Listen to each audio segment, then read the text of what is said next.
Shipping is something that becomes practically inevitable when any piece of media introduces multiple characters that form relationships with each other, whether it be platonic, romantic, or even one built from hate. The Mario series is no exception to this. While it may not be as prominent over there as it is for the Sonic community, for example, ships are formed between Mario characters. Mario x Peach being the most common, since their dynamic of Mario always risking his life to save her is his prime cut for shipping. Then there's more uncommon ones that I went out of my way to look up, like Bow Weasley, which is a three-way ship between Luigi, Bowser, and Prince Peasley from Superstar Saga. Now, I'm not really someone who's that into shipping all that much, just never really stuck with me, but I have no issue with folks who do take passion in that aspect of these characters, as long as you're being respectful / not making a ship your entire personality. But for this video, I'm making the one exception to delve into shipping a bit, because outside of Mario x Peach, I'd say Luigi x Daisy is another one of the most notable pairings in the Mario universe. So as the head honcho of Luigi's Meat Riders, I wanted to take this video to discuss the entire history of Luigi x Daisy's, for lack of a better term, situationship from across all forms of media related to their two characters, not just the video games. Of course, this video may become a bit outdated in some aspects when more games involving these characters come out, so if that happens, try not to,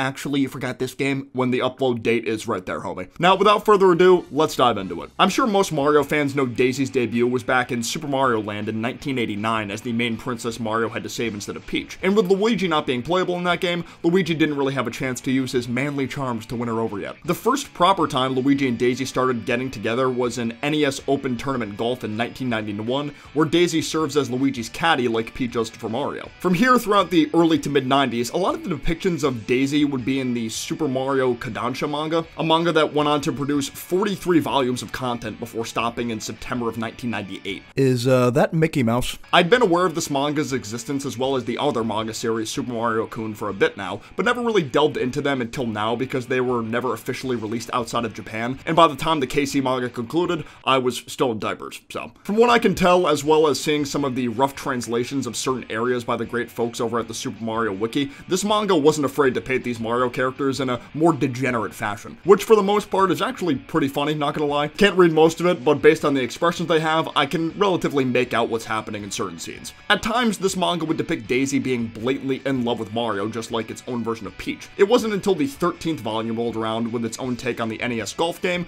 where we'd see Daisy develop more of an interest in Luigi, at least sometimes, giving him a kiss on the cheek when he did well on certain holes, and the bonus page of the volume showing them sharing a drink on a park bench, looking all embarrassed when they hear Yoshi watching them from the bushes. Yoshi's freaky ass can't let them enjoy their date in peace, can he? Next up is the Super Mario Bros. Film from 1993, the live action one that many people can't stand. I'm not really one of those people, to be honest. It's not an amazing movie by any means, let alone even a good movie, but it gets way more hate than it deserves in my opinion. I feel like if the names of Mario characters weren't intentionally attached to this movie, it would get way less flack than it still does. The depiction of Luigi and Daisy's relationship in this movie had more genuine depth to it than any other form of media involving the two characters so far, or I should say at least it tries to, so I can respect it in that aspect at least. The Daisy in this movie, played by actress Samantha Mathis, is a paleontologist who's being tailed by President Koopa, aka Bowser, and his crew did her Dino Hatonite blood, the parallel world where President Koopa rolls over, which makes her a lizard person. Luigi is basically just that one guy from American Dragon, Jake Long here. I sure am. Jackpot! She serves the damsel in distress role for this movie instead of Peach like usual. Well, Mario's got a girlfriend in this movie too, but she's not Peach and not nearly as important as Daisy is. Eventually, she runs into Luigi at a payphone stop where he immediately becomes infatuated with her. Luigi constantly stumbles over his words talking to her in the early parts of the movie, which in hindsight fit quite well with how his character has behaved in various Mario games since the early 2000s. Very nervous and skittish, yet not afraid to face his fears when push comes to shove. Even though they were complete strangers in the moment, I guess out of desperation, Daisy agreed to tag along with the Mario Bros for a bit after this awkward interaction. Luigi would try to get to know her a bit more, where the two of them almost share their first kiss looking at some ancient dinosaur bones. How romantic. Unfortunately, Bowser's goons, I'm just gonna call him Bowser now because that's easier to say than President Koopa, kidnap Daisy and bring her back to Dino Haton, where she'd be held captive by Bowser until further notice. But of course, the Mario Bros are able to prevail, defeat Bowser in the weirdest way possible, Jesus Christ, what is this movie? And Luigi and Daisy share a kiss on the lips. Sadly for Luigi, Daisy stays behind in Dino Hatton because she feels like she needs to be there for her people now, and, you know, her father's a blob or something. Just kidding, she actually comes back at the very end of the movie all decked out in military-type gear, saying she needs Mario and Luigi's help immediately, essentially teasing a sequel that never happened because this movie did not do very well at the box office. The budget was close to $50 million and capped out at around $38 million at the box office. With how much money was lost with this movie, it's understandable why a sequel wasn't made purely from a business perspective. If this section of the video felt short, I apologize, but at the same time, I didn't want this to turn into a pseudo-review of the 1993 Mario movie when that's not the point of this video. A Cinemassacre and Nostalgia Critic are right there for those specific videos. A fun fact, Samantha Mathis and John Leguizamo, who plays Luigi, started dating in real life while filming the movie, but the relationship ended after about a year. If the actors playing Luigi and Daisy can't make it, then there's probably no hope for me to, but seriously, there's probably no bad blood between these guys. A manga adaptation was also made about the 1993 Mario movie called Super Mario Makai Teiko no Megami, which follows more or less the same plot as the movie, with the main differences being Daisy goes back to Earth initially with Mario and Luigi at the end instead of staying behind, and there's no smooching between Luigi and Daisy either.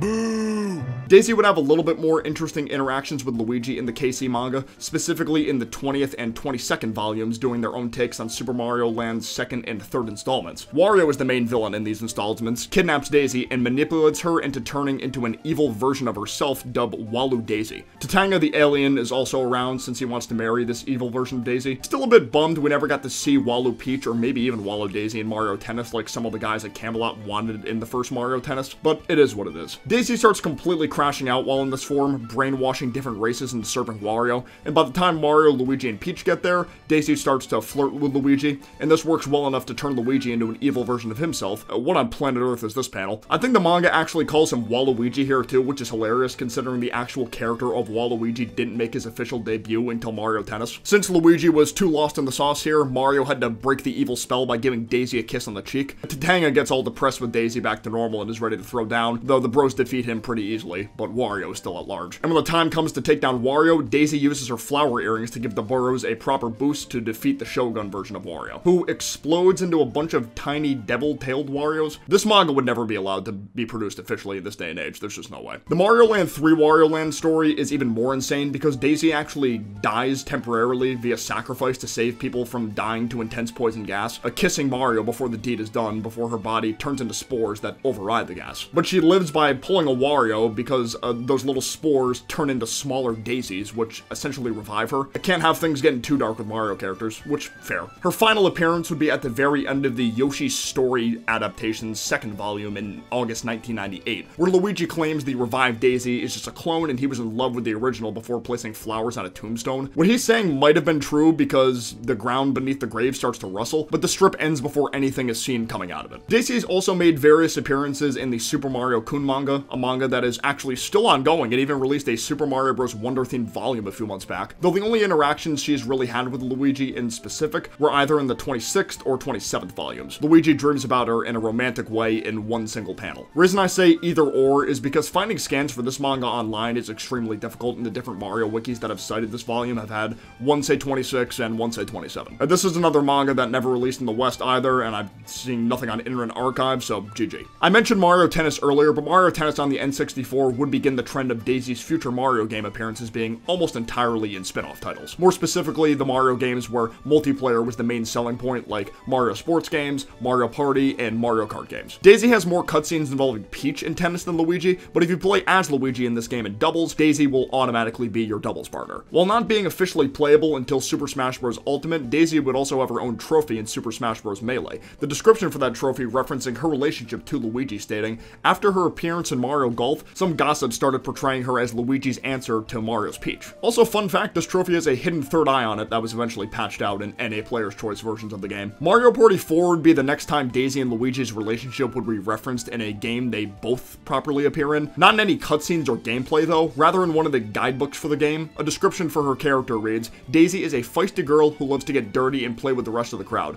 Luigi has quite a crush on her, and it's rumored there is an attraction between the two. Though I don't think this guide is officially licensed by Nintendo, I think it was made by somebody named Brady Games, and I couldn't find a proper copy of it. I was tempted to buy it on eBay, but the prices were kind of insane, and the other ones that were reasonable had kind of sketchy eBay accounts, so. Apparently Waluigi likes her too, go figure. A good taste, I'll give him that, he's got good taste. Mario Parties 5, 6, and 8 would note their relationship via the team names if you paired Daisy and Luigi together. 5 and 6 team name was the Steady Sweeties, while 8's is the Tango Tanglers. Although Mario Party DS seems to be the only Mario Party game that gives these two a team name with no romantic implication, with the team name in question being the Shy Sidekicks. In Mario Golf Toadstool Tour's opening cutscene, the Mario Bros are playing together with the two princesses, where Daisy in particular is notably hyped when Luigi hits a nice shot on the green. While there's no direct interactions between Daisy and Luigi and Mario Kart Double Dash, the Prima Strategy Guide's description for Daisy not only claims she's Peach's cousin, but says Luigi is her best friend, directly implying they're not an item at this point in time. I take this with a grain of salt though, because like the Brady Guide I mentioned earlier,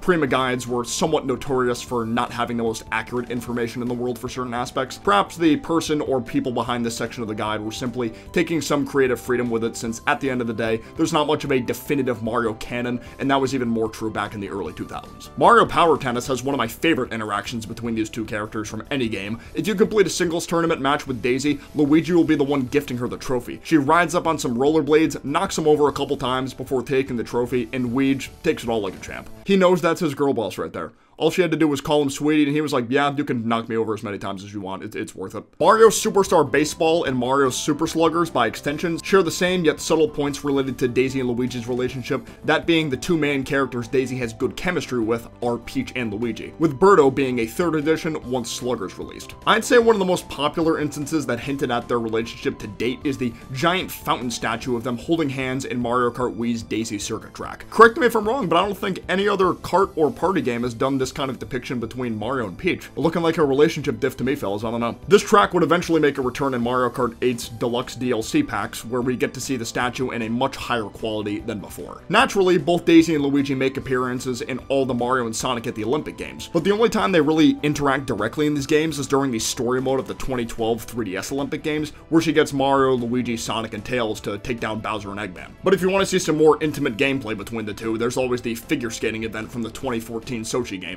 I know hardcore shippers were eating that event up, not even just Luigi x Daisy fans. Mario Party Island Tour definitely isn't one of my favorite Mario Party games out there, but it fed the shippers some crumbs by showing Luigi and Daisy talking one-on-one in the opening cutscene. Prior to the release of Mario Golf World Tour on the 3DS in May 2014, key artwork would be released for the game, as is tradition for pretty much every game ever made, and one piece of artwork in particular shows Luigi and Daisy chilling in the background while Mario takes a drive in the Cheep Cheep Lagoon course. Super Smash Bros. Ultimate served as Daisy's introduction as an Echo Fighter to Princess Peach. While her trophy this time around doesn't directly reference the shared affection between her and Luigi, Bowser Jr.'s Classic Mode run does, albeit in a more subtle manner. His route is called Mama Peach Where Are You, that has him facing against pairs who are known to be close to each other, those being Lucina and Chrom, the father and daughter duo, Peach and Mario, and Luigi and Daisy. The most recent Mario Tennis game, Mario Tennis Aces, had a pretty intense story mode, at least for usual Mario sports game standards, where Luigi in particular gets possessed by a dark tennis racket named Lucian after it's unleashed by Wario and Waluigi, with Mario being the one tasked to save his brother and the others from the dark powers of this racket. Daisy in particular was shown to be the most worried about Luigi here, begging Mario to bring Luigi back safe and sound at all costs. To circle back to Smash Ultimate real quick while also keeping Tennis Aces in the topic, as Smash Ultimate got more updates over the years, more spirit battles referencing other games would be added too, one of those being a Luigi spirit battle accessible by using Mario only, where he'd fight against Luigi and Daisy together on Pokemon Stadium 2. Both Daisy and Luigi had made other light cameos in other games as well, like Daisy getting her own official Minecraft themed skin, or tons of Luigi references in other games. I've been on a bit of a Monster Hunter kick since Wild is coming out soon, and just found out there's a Luigi themed Palico skin in Monster Hunter 4. Never played that game, and that costume alone is making it pretty tempting, not gonna lie. But the only instance where Luigi and Daisy were paired together directly in another game was in the Wii U version of Bayonetta's 1 and 2, where a Daisy themed costume for Bayonetta with a small Luigi plush can be unlocked. Even though the interactions between these two characters, at least in the games, are pretty far and few in between, the two characters as individuals are already incredibly likable as is, so I can see why Mario shippers would like the dynamic of what's basically girl boss ex-male wife. It's a shame that for so many years, Daisy in particular had gotten shafted when it comes to more mainline Mario appearances despite debuting in a mainline Mario platformer. I love Rosalina and Pauline as much as the next guy, but Daisy needs some mainline love too. Thankfully, as of Super Mario Bros. Wonder, the big guys at Nintendo seem to be taking Daisy more seriously than before, with her being a playable character for the first time ever. It gives me hope hope that we'll see her appear more in not only another 2D Mario game, but maybe even the next 3D Mario title or one of the Mario RPG spin-offs. I'm kind of surprised she never appeared in the Mario and Luigi series in particular. I feel like a character like her would have been absolutely perfect for that series, especially with those games tending to use Luigi as more comedic relief than any other main character. Even if he was the butt of the joke, seeing interactions between her and Luigi in those games could have been the most free content for cutscenes. I've done this a lot before, but I apologize for the lack of consistent uploads on this channel. Life stuff combined with my new crippling addiction to Marvel Rivals has not been doing me any favors. Oh my god, Ultron, where are you? Hopefully I can get more done this year with the inevitable reveal and release of the Switch 2. I need that new 3D Mario pronto. Love these two characters, but I'm kind of glad I won't be going out of my way to see some of the fan art of these guys together because good lord. Quick thanks to my gold tier patrons, BFP4, Izzytorium, Draconis, and Agenderfox. You guys' support really means the world to me. If you enjoyed this video, be sure to leave a like down below and subscribe for more content like this in the future. But for now, I will see you guys next time. Peace out, take care, bye-bye.